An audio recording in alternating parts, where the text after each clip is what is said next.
বিকেল বেলায় শুরু হয়েছে ঝমঝমিয়ে বৃষ্টি, আর এই বৃষ্টি মানেই বাড়িতে বসে জমিয়ে খাওয়া দাওয়া। তো দেখো বিকালবেলায় একটু চাউমিন বানাতে শুরু করে দিয়েছি। এমন বৃষ্টির মধ্যে কোথায় আর যাবো দোকানপাটে, তাই বাড়িতেই বানিয়ে নিচ্ছি। আর শুধু আমার একার জন্য নয়, বাড়ির সবার জন্য বানাচ্ছি। আর জানো, চাউমিন বানাতে গিয়ে দেখি বাড়িতে অনেক কিছু নেই, যেমন চাউমিন মশলা শসা টসা কিছুই ছিল না। তবে নেই বলে কি চাউমিন খাবো না, পাস্তা মশলা দিয়েই চাউমিন বানিয়ে ফেলেছি জানো। আর ফাইনালি দেখো চাউমিনটা হয়ে গেছে। এদিকে বরের জন্য একটা টিফিন বক্সে প্যাক করে দিলাম। ও দোকানে গিয়ে খাবে, তো সেই কারণে একটু কাঁচা পেঁয়াজ দিয়ে ডেকোরেশন করে দিলাম আর একটু সাইডে সস দিয়ে দিলাম। তো চলো, বরের টিফিন ওদিকে প্যাক, এখন আমরা মা বেটা খাবো। আর এটা আমার শ্বশুরমশাই এসে নিয়ে যাবেন।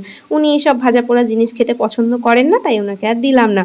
চলো, বরের জন্য একদম টিফিন প্যাক করে দিয়েছি, একটা কাঁটা চামচ দিয়ে দিলাম। এবার এটা ব্যাগে ভরে দেবো। আর এদিকে পিকলুকে কিন্তু আগেই বসিয়ে দিয়েছি। আর আমার বাচ্চাটাও কিন্তু আমার মতোই খেতে ভীষণ ভালোবাসে। আর এই যে দেখো, এই হলো আমার প্লেটটা। কেমন লাগছে বলো তো? শশা টশা ছাড়াও কিন্তু খেতে দারুণ হয়েছিল।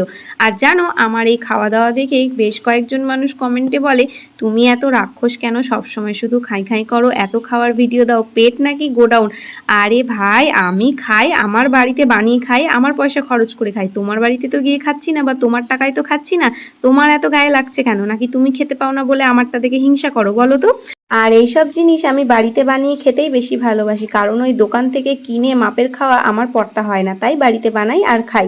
তো যাই হোক, এদিকে দেখো চাউমিন বানাতে বানাতে কিন্তু বৃষ্টিটাও একদম ছেড়ে গেছে। আর এত সুন্দর ওয়েদারটা দেখতে দেখতে খাওয়ার মজাটাই আলাদা, তাই না বলো?